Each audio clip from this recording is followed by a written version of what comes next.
ปานว่าลาเอ็กหลุดมาหาอีกโลกหนึ่งเนาะเมื่อเฮาเข้าไปในถ้ำนี่นะโอ้หรือว่าเป็นเมืองบาดาลก็ว่าได้พี่น้องอู้คักขนาดเลยดอกไฟเพิ่นใส่นะปอตุเบิ่งโอ้โหขึ้นไปเทิงน่ะเป็นยังจุดชมวิวบ่เลยได้บอมันเป็นจุดชมวิวสวนป่าหิมพานต์เฮาขึ้นไปนี่ไกลบ่อีก บก ไกล ไก่นี่ขึ้นไปทางนี้กบินมันจะเป็นโถงใหญ่ อ๋องามเนาะผู้สาวท่าแขกโอ้บายบายเน่ ปาตุเบิ่งหินนะโอ้โหสุดยอดเลยคนนี่เนาะคนมาเที่ยวโคตรหลายเลยยังบ่เมื่อบ่ยังทันกลับบ่คุ้นๆใช่ว่าเจ้าเนี่ยคือว่าเคยเห็นอยู่ใส่วะอิลี เดี๋ยวใด ลาเอ็กช่องข่อย ลาเอ็ก ก่อนที่ลาเอ็กจะกลับสู่เมืองท่าแขกเนาะ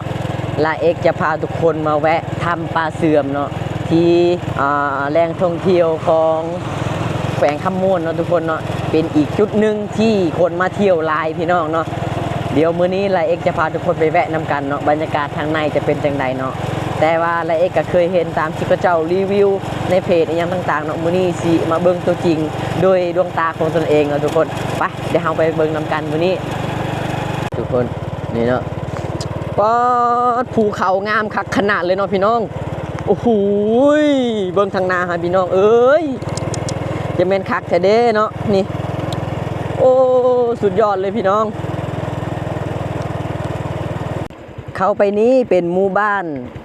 นาคางสร้างเนาะพี่น้องป้าจุบเบิ่งก้อนหินนะพี่น้องโอ้คือเห็ดปวกเลยเดี๋ยวซูมให้เบิ่งจากข่าวหนึ่งก่อนนี่เห็นบ่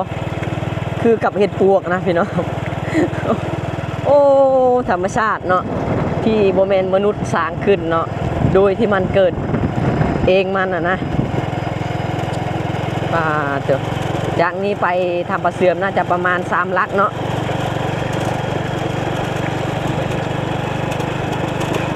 หนทางดีขนาดเลยเนาะนี่เนาะโอ้วิวระหว่างทางเดินนี่เด้อป่างามแท้นี่โอ้โหงามไปบดสุมองเลยเนาะบรรยากาศแถวนี้เนาะพี่น้องแนมไปจุดใดก็งามไปหมดเลยโอ้และอากาศก็เย็นดี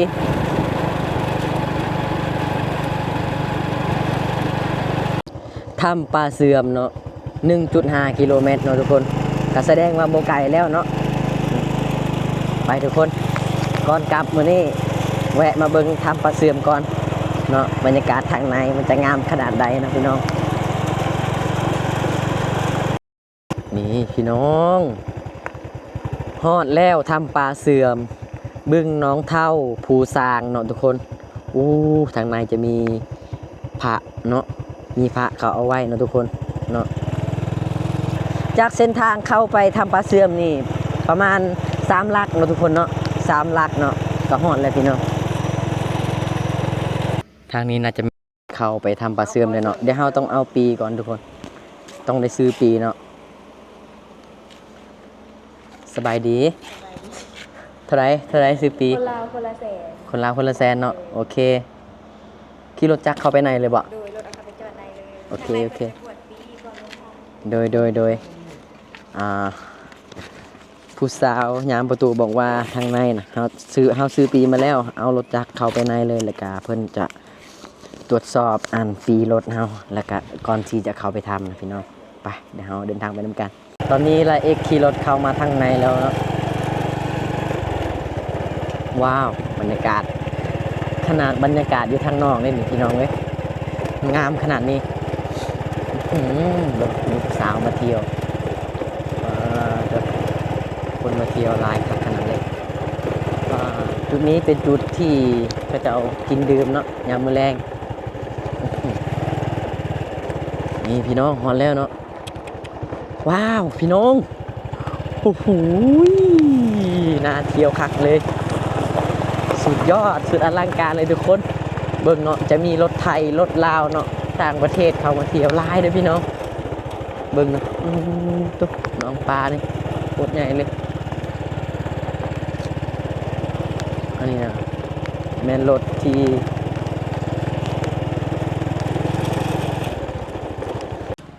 ทุกคนจุดนี้เป็นย่างจุดชมวิวเนาะอยู่เทิงพุ่นนะพี่น้องอู้คักเลยตอนนี้หลายเอกจะไปถามเขาก่อนว่าเขาจังใดนะข่าวครั้งแรกผู้ที่เฮาก็มีปีอยู่เนาะ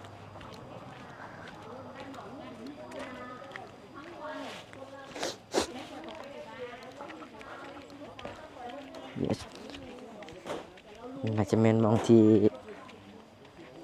ก็จะเอาปีจากที่เฮาฝากรถหรือประมาณนี้สิน่าทำพุ่นเลยบ่อ๋อโอเคเป็นว่าน่าทำเลยทุกคนนี่คือบรรยากาศทางในเนาะโคตรดีเลยทุกคนเดี๋ยวเราเอ็กเอาโทรศัพท์มาถ่ายนำเนาะทางนี้บ่โอเคอันนี้เป็นทางลงทำเลยมีกระเป๋าเป้ที่มีขนาดใหญ่เอาลงทำก็ได้เด้อ เอาลงทำบ่ได้บ่ เดี๋ยวไปฝากไว้ก่อน อ๋อสั้นเอาไว้ใช่เหรอ เอาไว้ ฝากไว้นี่ โดย อ๋อ เบิ่งดี โดยโอเคมันว่ากระเป๋าใหญ่เอาเข้าทำบ่ได้เนาะโอเคทุกคนตอนนี้ละเอกมาฮอดที่ปากถ้ำเนาะและก็กำลังสิเข้าไปทางในเลยเนาะบรรยากาศก็สิประมาณนี้ทุกคนโอ้ตัวนี่แหละพี่น้องนี่คือบรรยากาศบริเวณปากถ้ำเนาะป่าเสื่อมตอนนี้ละเอกจะพาทุกคนเข้าไปทางในเนาะจะเป็นยังไงเนาะเดี๋ยวเราไปเบิ่งนำกันทุกคนป่าตัวพี่น้องโอ้ตัวปากถ้ำเนาะปากถ้ำก็สีแคบจังหน่อยเนาะพี่น้องประมาณวาหนึ่งเนาะนี่เนาะติดนะวาหนึ่งประมาณความกว้างนะจะมีคนมาเที่ยวแล้วก็ถ่ายรูปทุกคนว้าวโอ้โหทางในถ้ำเนาะนี่เนาะสิประมาณนี้เจ้าสบายดีพาเซลฟี่ปาดพี่น้องปานวาลาเอกลุดมาหาอีกโลกหนึ่งเนาะเมื่อเฮาเข้าไปในถ้ำนี่นะโอ้หรือว่าเป็นเมืองบาดาลกับว่าใดพี่น้องปาดสุดยอดขนาดเลยอากาศข้างในเนาะโคตรเย็นเลยพี่น้องโอ้ตัวอากาศทางในก็สิประมาณนี้เนาะเย็นคักขนาดเลยเนาะสุดยอด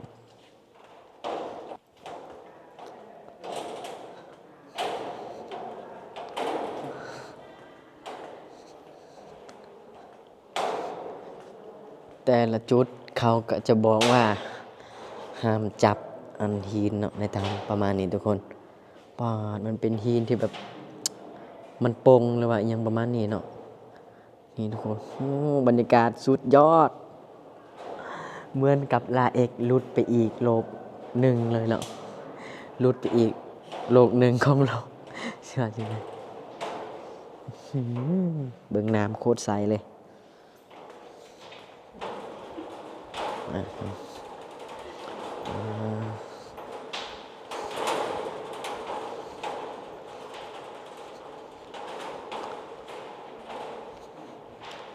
บรรยากาศทางในโคตรเย็นเลยพี่น้องป้าดูเบิ่งหินนะโอ้โหสุดยอดเลยนี่สบายดีโอ้นี่พี่น้องเบิ่งน้ำอู้ปาดดูนี่อันนี้นะเป็นเมืองบาดาลเนาะทุกคนเนาะ ก็ว่าได้พี่น้องว่าทุกเห็นฮอตโตเจียกำลังบินเนาะทุกคนตัวมีนักท่องเที่ยวเข้ามาหลายเนาะสบายดีอ๋ออันนี้จะเป็นคนไทยเนาะที่มาเที่ยวว้าวพี่น้องคักขนาดเลยดอกไฟเพิ่นใส่นะ ปอตัวเบิ่งโอ้โหสุดอลังการเลยนี่เนาะอื้อหือโอ้เนาะตั้งแต่ลาเอ็กนะย่างเข้ามานะโคตรกว้างขนาดเลยพี่น้องเลยตอนนี้ย่างตามสะพานนี่ยังบ่สุดจักเทื่อเนาะโอ้เข้าไปในน่าจักเม็ดบ่ฮู้ว่าสิฮอดลาดหนึ่งบัดนี้ปาดโคตรกว้างเลยเนาะลาเอ็กย่างตั้งแตะกี้อันนี้นะเป็นเมืองบาดาลเมืองพญานาคก็ว่าได้พี่น้องเจ้าย่างตั้งแต่กี้นี่ยังบ่สุดจักเทื่อเนาะโคตรกว้างเลยกว้างคักขนาดเลยเนาะนี่เนาะอ๋อดูเบิ่งนะพี่น้องโอ้โหสุดยอดเลยเจ้ายังบ่สุดเถื่อใดพี่น้องยังอีกเนาะเรื่อยๆเนาะไปทุกคนเดี๋ยวเราจะย่างไปเบิ่งว่ามันจะสุดขาใดนะปอดพี่น้องโว้นี่โอ้โหปาดตัวธรรมชาติเหลือจะเชื่อเนาะนี่คือบรรยากาศทางในถ้ำเด้อพี่น้องเด้อมันจะเป็นแบบนี้หมดเลยเนาะนี่เนาะก้อนหินน่ะมันจะโป่งเนาะนี่มันจะโป่งคือกับเฮ็ดนะพี่น้องปาดตัวนี่เนาะเวลาเฮาเว้าก็ได้ยินเสียงเจ้าของเลยเนาะโอ้โหสุดอลังการเลยพี่น้องเอ้ยไปเดี๋ยวเราจะไปให้มันสุดเนาะสบายดีพ่อแม่พี่น้องนี่คือบรรยากาศทางในถ้ำปลาเสื่อมเนาะลาเอกได้เดินทางที่เมืองท่าแขกเนาะก็เลยได้มาแวะจุดนี้เป็นจุดที่คนมาท่องเที่ยวหลายพี่น้องเนาะปอดเนาะลาเอกย่างตั้งแตะกี้นี่ยังบ่สุดเลยพี่น้องนี่คือบรรยากาศทางในเนาะจะมีหินโป่งจังซี่เลยเนาะคล้ายกับเฮ็ดนะพี่น้องแล้วก็มีน้ำย่อยน้ำล้นตลอดเลยเนาะนี่ลาเอกเข้าไปในนี่นะเหมือนกับลาเอกนะพี่น้องลุดไปอีกโลกหนึ่งเนาะทางใบเนาะพี่น้องบ่น่าเชื่อเลยว่าในโลกมนุษย์เฮาจะมีบรรยากาศแบบนี้ให้พี่น้องได้เบิ่งนะพี่น้องอันนี้คือทางในถ้ำเนาะเป็นแหล่งท่องเที่ยวที่ยอดฮิตที่สุดในเมืองท่าแขกแขวงคำมวนเนาะก็ว่าได้พี่น้องเนาะโอ้สุดยอดเลยมาฮอดนี่กับอากาศเย็นดีเนาะพี่น้องเบิ่งน้ำนะใสๆเนาะโอ้เห็นบ่โคตรใสเลยทุกคนมาจุดนี้มันก็แคบลงเนาะวันนี้เนาะ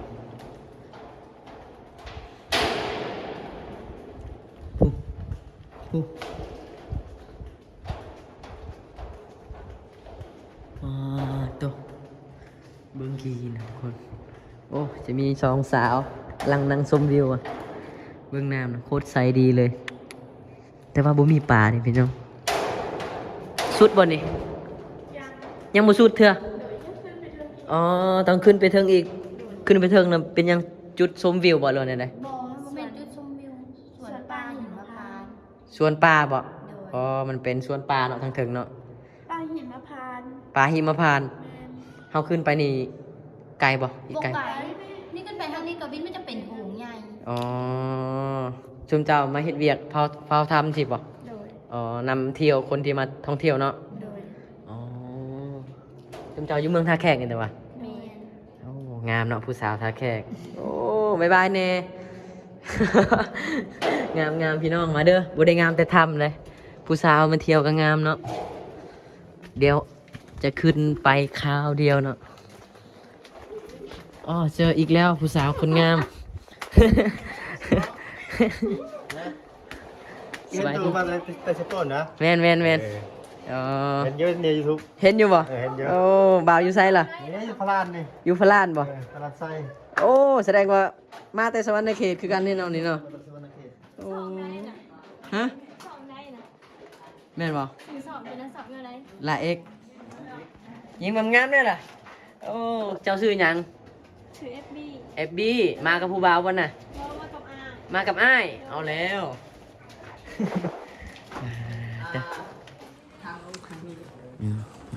ดู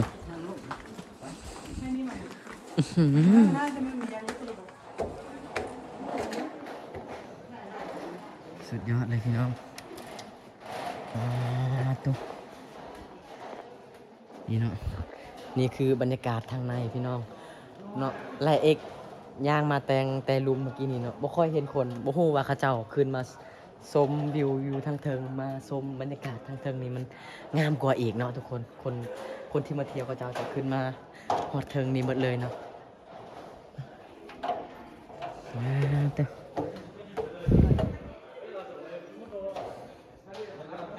จุดนี้น่าจะสุดเลยคิดว่า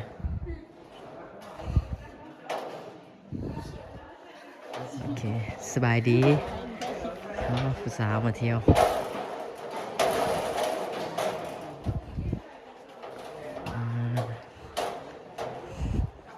เบิ่งทุกคนพี่ยิน สุดยอดเลยมันจะมีน้ำย้อยเนาะเห็นไหมนี่พี่น้องน้ำมันย้อยตลอดเลยเบิ่งมันสิเย็นสำได้เย็นขนาดเลยนี่เป็นจุด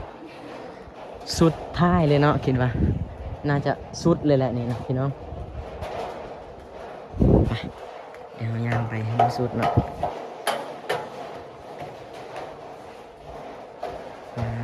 ทุกคนนี่เนาะคนมาเที่ยวโคตรหลายเลย จะมีผู้สาวนำเที่ยวเนาะหลายๆคน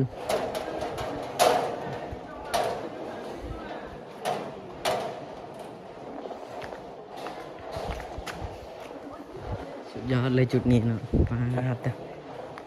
พี่น้องเป็นจุดที่สุดท้ายเลยเนาะมองนี่น่าจะสุดเพียงเท่านี้แหละเนาะแต่ว่าจากทางนอกที่เขามานี่เนาะเกือบลักเนี่ยพี่น้องลักปลายกับโอ้โหเนาะพอเข้ามาทางในนี่มันกะบ่ได้เลยย่างมาเรื่อยๆตลอดเลยจะมีคนต่างประเทศคนลาวมาเที่ยวโคตรหลายเลยมองนี่เป็นจุดที่เขาจะเอามาถ่ายรูปเป็นลายเนาะสุดยอดเลยมองนี้โอเคคนมาเที่ยวคนลายเนาะเดี๋ยวสบายดีเบานำเที่ยวเนาะไปทุกคนเดี๋ยวห้าวกะสิพาทุกคนลงไปทางลุมเลยเนาะแล้วสิย่างออกไปเนาะทุกคนอากาศย้ำแรงคนแห้งมาหลายนะพี่น้องคนเข้าคนออกมาเรื่อยๆนะพี่น้องเอ้ยว้าเดี๋ยวเบิ่ง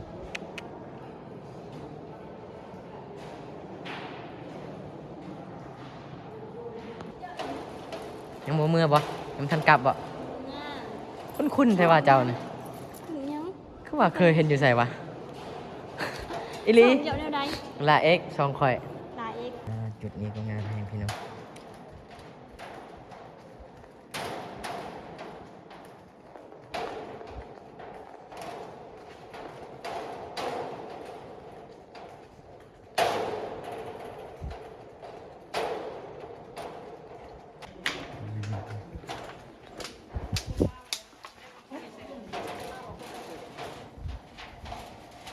แล้วคอยบอกว่ามีคนเล่าวนะต่างประเทศคนเดียวอันนั้นเดียวเขาเจ้าตีใส่กันโลดเขาเจ้าตีใส่กันโลดทำแบบนั้นนะเงินคอยเรืออยู่แล้วนะ เดี๋ยวคนเลย